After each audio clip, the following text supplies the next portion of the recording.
Le récit de l'amitié nouée entre Bruce Lee et Bolo Yeung est un chapitre fondamental, quoique souvent sous-estimé, de l'histoire du cinéma d'arts martiaux, scellé par leur collaboration emblématique dans Opération Dragon. Ces deux figures, qui ont chacune révolutionné leur discipline et leur image, ont laissé une trace indélébile. Bruce Lee, universellement reconnu comme le père des arts martiaux modernes et créateur du Jeet Kune Do, a redéfini la philosophie du combat. À ses côtés, Bolo Yeung, célèbre pour sa stature physique imposante et sa présence implacable à l'écran, est devenu l'archétype même de l'antagoniste puissant. Malgré sa nature réservée et sa réticence notoire à s'exposer médiatiquement, Bolo Yeung a récemment accordé une entrevue, s'ouvrant avec une profondeur inaccoutumée sur son ami et mentor, le Petit Phénix. Examinons attentivement les paroles de Yeung et le parcours qui a mené ce colosse au sommet. Si vous avez ne serait-ce qu'une affection passagère pour les films d'action classiques et les films de combat, le nom de Bolo Yeung résonne avec force. Yeung est sans conteste l'un des acteurs d'arts martiaux les plus mémorables de tous les temps, une figure dont la musculature incroyablement développée le distinguait immédiatement. À l'époque, il était bien plus qu'une simple présence imposante. Il était un véritable colosse, sa charpente physique le rendant indispensable pour de nombreux classiques du cinéma martial. Né le 3 juillet 1946 à Gwangju, en Chine, l'enfance de Bolo n'avait rien d'un conte de fées. Ayant grandi dans une famille de conditions modestes, il a été confronté très tôt aux difficultés inhérentes à la vie des classes sociales inférieures. Élevé dans une Chine en pleine quête identitaire et en proie à d'importants bouleversements, Bolo trouva un refuge, une structure et un sens à sa vie dans la pratique des arts martiaux. Dès l'âge de 10 ans, il se lança dans cette discipline, s'entraînant sous la direction de plusieurs maîtres de kung-fu dont la réputation n'était plus à faire. À cette période, les arts martiaux excédaient largement les simples notions d'autodéfense ou de conditionnement physique. Ils étaient profondément enracinés dans la société chinoise en tant que véritable philosophie de vie. Pour Bolo, cette pratique lui offrait un entraînement rigoureux pour le corps, mais aussi des leçons inestimables de concentration mentale et de discipline personnelle. Mu par une soif d'amélioration constante et en quête de stabilité au milieu des turbulences sociales et politiques, Bolo a approfondi son engagement. Il a notamment maîtrisé l'art ancestral du Tai Chi, réputé pour sa capacité à aiguiser la concentration et à servir de support à la méditation. Cependant, le destin de Bolo ne le destinait pas à demeurer en Chine continentale. Le pays traversait alors une période tumultueuse, marquée par l'ascension du communisme, des manifestations généralisées et des violations des droits humains qui rendaient l'avenir incertain. Aspirant à une vie meilleure, Bolo prit la décision audacieuse de fuir, se dirigeant vers la région la plus proche de la frontière, Hong Kong. Pour atteindre l'île, il entreprit un voyage périlleux, traversant la rivière Shenzhen à la nage. Contrairement à la Chine continentale, Hong Kong, en tant que colonie britannique à cette époque, bénéficiait d'une société relativement libérale et d'une identité distincte. C'était un creuset culturel vibrant, regorgeant d'individus, de cultures et d'influences diverses, un environnement où Bolo trouva rapidement ses marques. Il est particulièrement notable que c'est durant cette période de transformation que Bolo a développé un intérêt passionné pour le fitness et la musculation. Il était intimement convaincu qu'une stature physique puissante et sculptée constituait le complément parfait à la maîtrise technique des arts martiaux, une conviction qu'il a mise en pratique avec une discipline de fer. En 1969, son dévouement porta ses fruits lorsque Bolo remporta le prestigieux titre de champion de musculation de Hong Kong, un honneur qu'il conserva pendant une impressionnante décennie. Malgré ses accomplissements remarquables dans ce domaine, Bolo est toujours resté humble, insistant sur le fait que ses efforts n'étaient pas motivés par la gloire personnelle. Pour lui, la pratique des arts martiaux et de la musculation était un chemin vers l'harmonie spirituelle. Grâce à l'entraînement rigoureux du Tai Chi, il a trouvé le moyen d'aligner sa dimension physique et son équilibre intérieur, atteignant une véritable plénitude personnelle. À cette époque charnière, Hong Kong jouissait d'une scène de musculation en pleine effervescence, offrant à Bolo un terreau fertile pour exceller. Son travail acharné a été généreusement récompensé, et il a rapidement gravi les échelons du succès. L'ascension fulgurante de Bolo ne pouvait rester inaperçue bien longtemps. Sa popularité s'est étendue bien au-delà des cercles de gymnase, ouvrant naturellement la voie à son entrée dans le monde du cinéma et de la réalisation. Parallèlement à l'explosion de sa culture, Hong Kong était en passe de devenir un centre névralgique de créativité et de talent cinématographique, avec des studios influents comme Shaw Brothers et Golden Harvest en tête de file. L'industrie cinématographique prospérait, produisant des films d'action et d'arts martiaux devenus des classiques. À l'image du phénomène mondial contemporain de la K-pop, ces films hongkongais franchissaient les frontières nationales, captivant des publics internationaux. Dans cette industrie cinématographique en plein essor, les producteurs et réalisateurs étaient en quête perpétuelle de nouveaux talents capables d'insuffler au projet un mélange unique de physique imposant et de présence à l'écran. Bolo Yeung, avec sa stature impressionnante et son solide bagage en arts martiaux, était le candidat idéal pour les exigences des films de cette époque. Compte tenu de ses références, son intégration au monde dynamique du cinéma hongkongais fut naturelle, et il ne tarda pas à laisser une marque indélébile sur l'industrie. Dès la fin des années 60, les dirigeants des studios ont perçu le potentiel brut de Bolo et ont commencé à lui proposer des rôles, bien qu'initialement mineurs. Ses premiers pas, malgré leur faible importance apparente, ont jeté les bases d'une carrière remarquable. La silhouette puissante de Bolo et son comportement énigmatique lui conféraient une présence naturellement intimidante à l'écran. Son regard stoïque le désignait souvent pour le rôle de méchant parfait, des personnages qui n'avaient pas besoin de longs discours pour transmettre leurs menaces. Lorsque l'action débutait, tout le monde savait que Bolo représentait un sérieux problème. Malgré les progrès rapides qu'il réalisait dans le cinéma, Bolo a dû surmonter plusieurs obstacles. L'industrie du film à cette époque était férocement compétitive, exigeant une persévérance inébranlable et une capacité à se démarquer comme un talent incontournable. De plus, à son arrivée à Hong Kong, Bolo a dû faire face à une importante barrière linguistique. Étant originaire de Chine continentale, il a dû naviguer non seulement entre les différences linguistiques, mais aussi s'adapter aux subtilités culturelles de son nouvel environnement. La persévérance de Bolo fut récompensée lorsqu'il attira l'attention des dirigeants des studios Shaw Brothers, l'une des maisons de production les plus prestigieuses de Hong Kong, célèbre pour des classiques tels que Dolomite et The Five Deadly Venons. Les studios Shaw Brothers comprenaient l'importance de disposer de méchants convaincants dans les superproductions, et ils voyaient en Bolo l'incarnation parfaite de ce type de personnage, stoïque, discipliné et déterminé. L'association de Bolo avec les studios Shaw Brothers a marqué un tournant décisif dans sa carrière. Il a décroché des rôles dans plusieurs de leurs productions, allant de récits héroïques à des drames intenses comme Deadly Duo et Angry Guest. À chaque film, Bolo consolidait son statut d'icône des arts martiaux et de présence incontournable à l'écran. Sa représentation des antagonistes est devenue légendaire, mêlant puissance physique et profondeur psychologique. Les personnages de Bolo dégageaient une force brute et une subtilité étonnante, inspirant à la fois la peur et le respect chez les spectateurs. Ce qui le distinguait véritablement, c'était sa capacité à dépasser l'image stéréotypée du méchant uniquement musclé. Bolo insufflait à ses rôles une complexité, transformant des personnages en apparence unidimensionnelle en individus aux multiples facettes. Les spectateurs étaient captivés par la façon dont Bolo interprétait des méchants qui, malgré leur rôle antagoniste, pouvaient susciter une forme d'empathie ou de compréhension. À travers sa physicalité et ses performances nuancées, Bolo transmettait une gamme complète d'émotions, permettant aux spectateurs de se connecter à ces personnages à un niveau plus profond que la simple opposition. Dans une industrie saturée de méchants stéréotypés, Bolo a réussi à se tailler une niche distincte. Ces personnages n'étaient pas de simples obstacles à surmonter pour les héros. Ils étaient essentiels aux intrigues, faisant souvent avancer le récit et ajoutant des couches de complexité au film. Ce qui rendait Bolo unique était sa capacité à injecter une personnalité et un charisme singulier dans ses rôles, les rendant incroyablement fascinants. Au lieu de se conformer aux attentes, Bolo apportait profondeur et nuance à ses performances, captivant le public par sa seule présence. De plus, sa silhouette imposante renforçait sa réputation dans l'industrie cinématographique. Sa musculature ajoutait non seulement de l'authenticité à ses scènes de combat, mais contribuait également à son attrait global en tant que star des arts martiaux. Sa collaboration avec les studios Shaw Brothers a offert à Bolo des opportunités inestimables de travailler avec certains des talents les plus estimés de Hong Kong, notamment des réalisateurs, des chorégraphes de combat et des acteurs de renom.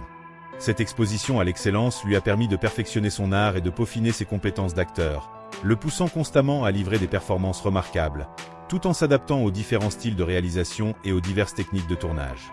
L'ère Shaw Brothers s'est avérée déterminante dans la construction de l'héritage et de l'influence de Bolo dans le cinéma d'arts martiaux. Il est devenu un modèle pour les acteurs en herbe et une source d'inspiration pour les scénaristes cherchant à créer des antagonistes convaincants et durables. La contribution de Bolo au genre cinématographique des arts martiaux est indiscutable, chaque personnage emblématique qu'il incarnait contribuant à sa croissance artistique de différentes manières. Alors que le vivier de talent dans l'industrie cinématographique de Hong Kong ne cessait de croître, la demande d'acteurs capables d'apporter des perspectives nouvelles et originales à différents scénarios augmentait également. Une demande qui coïncidait avec la montée en popularité de Bolo dans l'industrie. C'est précisément durant cette période qu'une autre figure faisait sensation dans l'industrie, Bruce Lee. Tout comme Bolo, Bruce était d'origine chinoise, mais son éducation et son parcours différaient considérablement. Né aux États-Unis, Bruce a obtenu la citoyenneté américaine, mais il a déménagé à Hong Kong avec ses parents à l'âge de seulement 4 mois. C'est là que Bruce a été initié au monde du cinéma grâce à son père, lui-même une star renommée de l'opéra cantonais. Remarquablement, avant même d'atteindre l'âge de 10 ans, Bruce avait déjà commencé sa propre carrière d'acteur. Malgré son succès précoce à Hong Kong, la famille de Bruce prit la décision de le renvoyer aux États-Unis pendant son adolescence. En avril 1959, Bruce s'installa à Seattle, où il poursuivit ses études tout en travaillant comme serveur dans un restaurant local pour subvenir à ses besoins. C'est durant cette période que Bruce s'est plongé plus profondément dans les arts martiaux, développant sa propre approche unique de disciplines comme le Wing Chun et le Kung Fu. Il ouvrit sa première école d'arts martiaux à Seattle, marquant le début de son voyage pour devenir la légende que nous connaissons. En 1961, Bruce s'inscrivit à l'Université de Washington, poursuivant des études dans divers domaines, notamment les arts, la philosophie et la psychologie. Très vite, Bruce connut également le succès en tant qu'acteur aux États-Unis, décrochant des rôles dans des productions notables telles que The Green Hornet, Batman et Ironside. Avec chaque rôle, Bruce consolidait sa réputation d'acteur polyvalent et talentueux. Cependant, malgré sa popularité croissante à l'Ouest, Bruce ressentit un besoin irrépressible de retourner à ses racines et de contribuer à la scène cinématographique émergente de son pays d'origine, Hong Kong. C'est dans cette atmosphère vibrante que les chemins de Bruce Lee et de Bolo Yeung se sont croisés pour la première fois. Leur rencontre initiale eut lieu sur le plateau d'un spot publicitaire local pour les cigarettes Winston.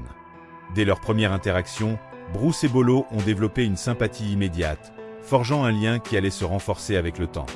Finalement, Bruce a invité Bolo à le rejoindre dans son prochain film, Opération Dragon, Ante Dragon. Un rôle qui allait avoir un impact profond sur la carrière respective des deux hommes. Le scénario du film nécessitait que le maître d'arts martiaux se rende sur une île isolée pour participer à un tournoi exigeant. Opération Dragon fut un succès colossal à bien des égards. Le film n'a pas seulement élevé le genre des arts martiaux grâce à son art et à sa chorégraphie novatrice, mais il fut également un triomphe commercial retentissant, rapportant à ce jour plus de 400 millions de dollars pour un budget modeste d'environ 850 000 $. Un retour sur investissement absolument remarquable. Il est intéressant de noter que c'est pendant le tournage d'Opération Dragon que Bolo a acquis son surnom. Ayant incarné le personnage nommé Bolo dans le film, ce surnom lui est resté, et Yeung s'est officiellement fait connaître sous le nom de Bolo Yeung. Au cours de leur collaboration sur Opération Dragon, Bolo et Bruce ont forgé un lien solide et profond. Ils ont travaillé en étroite collaboration sur les techniques de combat, échangeant des connaissances, apprenant l'un de l'autre sur les approches efficaces de la chorégraphie et sur d'autres aspects de la réalisation cinématographique. Récemment, malgré sa discrétion habituelle, Bolo Yeung a rompu le silence lors d'une interview, offrant des perspectives profondes et fascinantes sur son amitié avec Bruce Lee.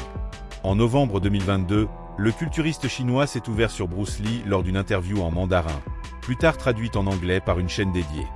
Au cours de la conversation, Yeung a révélé des détails intrigants sur la personnalité de Lee, partageant des anecdotes du plateau d'Opération Dragon. Il a raconté comment Bruce Lee était fréquemment mis au défi sur le plateau, affirmant que Bruce ne voulait pas se battre, mais qu'il se sentait souvent contraint de le faire. Yeung a ensuite expliqué qu'un figurant avait voulu tester les compétences en Jeet Kune Do de Bruce Lee, ce qui avait conduit à une brève altercation. Reconnaissant les réflexes fulgurants de Lee, Yeung a commenté « Il a donné un coup de pied à l'extra dans la tête et le combat était terminé. Bruce était trop rapide. » Clairement impressionné par la maîtrise martiale de Lee, Yeung a exprimé son admiration pour sa vitesse remarquable, soulignant « Sa vitesse était incroyable. » Bruce était mondialement réputé pour sa vitesse éclair, capable de délivrer jusqu'à 8 coups de poing en une seule seconde. Parmi ses techniques les plus célèbres figurait le coup de poing d'un pouce, One Inch Punch, un mouvement dévastateur qu'il avait maîtrisé à la perfection. Dans ce mouvement, Bruce se tenait extrêmement près de son adversaire et délivrait un coup de poing si puissant que son impact se faisait ressentir à travers tout le corps du receveur. La physique derrière ce coup a intrigué les experts du monde entier. La version de Bruce atteignait une vitesse impressionnante de 190 km/h. La force générée derrière ce coup pouvait envoyer une personne de 90 kg voler sur 5 mètres. La vitesse et la puissance extraordinaire de Bruce étaient le résultat d'un programme d'entraînement rigoureux, axé sur l'amélioration de sa vitesse, de sa force explosive et de son endurance musculaire. Un affrontement hypothétique entre Bruce Lee et Bolo Yeung, le questionnement du qui gagnerait, est une discussion qui alimente les débats des fans depuis des décennies. Les deux artistes martiaux étaient renommés pour leur puissance physique exceptionnelle et leur expertise dans diverses disciplines. Lee était profondément ancré dans le Wing Chun, un art martial qu'il a perfectionné avant de créer son propre style unique, le Jeet Kune Do, ou la voie du poing qui intercepte. Au-delà des arts martiaux, Lee éblouissait le public avec ses compétences en danse et ses prouesses acrobatiques. D'un autre côté, le répertoire de Yeung comprenait un mélange de karaté et de kung-fu, mettant en valeur sa force brute et son agilité remarquable. L'approche de Bruce Lee, basée sur le Wing Chun et le Jeet Kune Do, privilégiait la vitesse, la précision et l'efficacité des mouvements. Il croyait en l'adaptation des techniques d'arts martiaux pour convenir aux forces et aux faiblesses individuelles, rejetant l'idée d'une approche universelle du combat.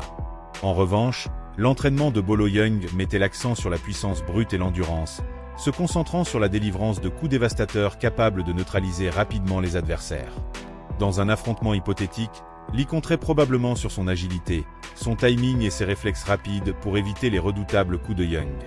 En utilisant son expertise en Wing Chun, Lee chercherait à exploiter les ouvertures dans la défense de Yeung en visant des zones vulnérables comme les yeux, le nez et la gorge avec des frappes rapides et précises. Le légendaire coup de poing d'un pouce de Lee servirait d'arme mortelle, délivrant une force considérable sur une très courte distance. Cependant, la puissance brute, la masse et l'endurance de Bolo Yeung poseraient des défis considérables à Bruce Lee. Un seul coup bien placé de Yeung pourrait potentiellement neutraliser ou mettre KO Lee, étant donné la force inégalée de Bolo.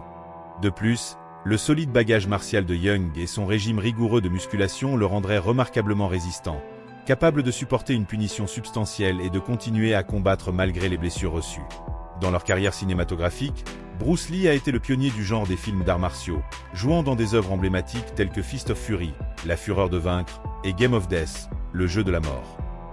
Reconnu pour sa présence charismatique à l'écran et sa capacité à réaliser ses propres cascades, Lee a transcendé le simple jeu d'acteur pour devenir une voix philosophique dans la communauté des arts martiaux. Yeung, quant à lui, s'est taillé une place de choix en tant qu'antagoniste notoire et mémorable. Sa collaboration avec Lee s'est étendue au-delà d'Opération Dragon, incluant des scènes de combat non utilisées dans le jeu de la mort, où la physionomie menaçante et la présence physique de Yeung ont solidifié son statut d'antagoniste de choix. Renommé pour ses démonstrations extraordinaires de force, comme la rupture de briques et le pliage de barres d'acier, la présence imposante de Yeung a laissé une marque indélébile sur le paysage cinématographique des arts martiaux. En fin de compte, prédire l'issue d'une confrontation entre Bruce Lee et Bolo Yeung reste une tâche ardue, voire impossible. Les deux artistes martiaux possédaient un talent et des compétences extraordinaires, chacun avec ses forces et ses faiblesses uniques. Alors que la vitesse et la précision de Lee faisaient de lui un adversaire redoutable, la puissance et la résistance de Yeung le rendaient tout aussi redoutable. Le vainqueur serait probablement celui qui réussirait le mieux à capitaliser sur ses propres forces tout en exploitant les faiblesses de son adversaire dans un contexte imprévisible. Physiquement, Bolo Yeung apparaît comme la figure la plus imposante, mesurant environ 1,70 m et pesant environ 100 kg, arborant une musculature qui ferait l'envie de nombreux culturistes. Bruce Lee, mesurant également 1,70 m mais pesant environ 60 kg, possédait une silhouette élancée et finement musclée qui facilitait ses mouvements rapides et explosifs. Suite au décès tragique de Bruce Lee en 1973, Bolo a exprimé un hommage poignant en déclarant avec justesse « Il n'y aura jamais un autre Bruce Lee. J'ai eu le privilège de l'appeler mon ami ». Son sentiment s'est avéré prophétique, car de nombreux aspirants ont tenté d'imiter les techniques de Bruce, mais aucun n'a pu égaler l'original, soulignant l'improbabilité que quiconque puisse jamais reproduire les talents singuliers de Bruce Lee. L'amitié entre ces deux légendes a fleuri dès 1971, lors du tournage de cette publicité pour des cigarettes. Un an après leur rencontre fortuite, Lee a approché Yeung avec une offre de collaboration pour son prochain film. Yeung a accepté avec enthousiasme la proposition, acceptant de partager l'écran avec Lee. Leur relation était basée sur une admiration et un respect mutuel, les deux hommes étant des pionniers dans la promotion et la démocratisation des arts martiaux. Leur lien était celui d'âmes sœurs, se poussant mutuellement à exceller dans leurs entreprises artistiques et professionnelles. Ensemble, ils ont collaboré à ce qui reste l'un des films d'arts martiaux les plus emblématiques et les plus influents de tous les temps. Le parcours de Bolo vers la gloire a pris une tournure poignante après le décès prématuré de Bruce Lee.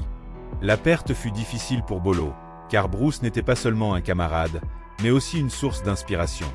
Cependant, au milieu de la tristesse, un nouveau chapitre s'est ouvert pour Bolo. Le succès massif d'Opération Dragon l'a propulsé vers la renommée hollywoodienne, réalisant le rêve convoité de nombreux acteurs. Sa collaboration avec Bruce et ses talents remarquables, tant dans le jeu d'acteur que dans les arts martiaux, lui ont ouvert les portes de nouvelles opportunités dans sa carrière cinématographique. Son incursion à Hollywood a démontré la polyvalence de Bolo en tant qu'acteur, introduisant une fusion distincte des styles d'arts martiaux orientaux et occidentaux sur grand écran. Son rôle pivot dans Bloodsport, un chef-d'œuvre des arts martiaux de 1988, a marqué un sommet dans sa carrière. Avec un budget modeste, le film mettait en vedette le charismatique Jean-Claude Van Damme dans le rôle de Frank Dux, aux côtés de Bolo, qui incarnait Chong Li, le redoutable et indomptable champion du circuit clandestin des arts martiaux. Une fois de plus, Bolo s'est retrouvé dans son élément, incarnant un méchant avec finesse tout en mettant en valeur ses compétences de combat remarquables. Sa silhouette sculptée et son talent d'acteur dans le rôle de Chong Li dégageaient à la fois du charme et de la menace, créant un personnage qui posait un défi redoutable au protagoniste. Ce rôle a valu à Bolo une reconnaissance renouvelée et l'adoration du public. Tout comme son expérience avec Opération Dragon, Bolo a développé une camaraderie avec Van Damme lors du tournage de Bloodsport. Leur respect mutuel pour les compétences de l'autre a évolué en une profonde amitié, incitant Van Damme à inviter Bolo à le rejoindre dans son aventure suivante, Double Impact.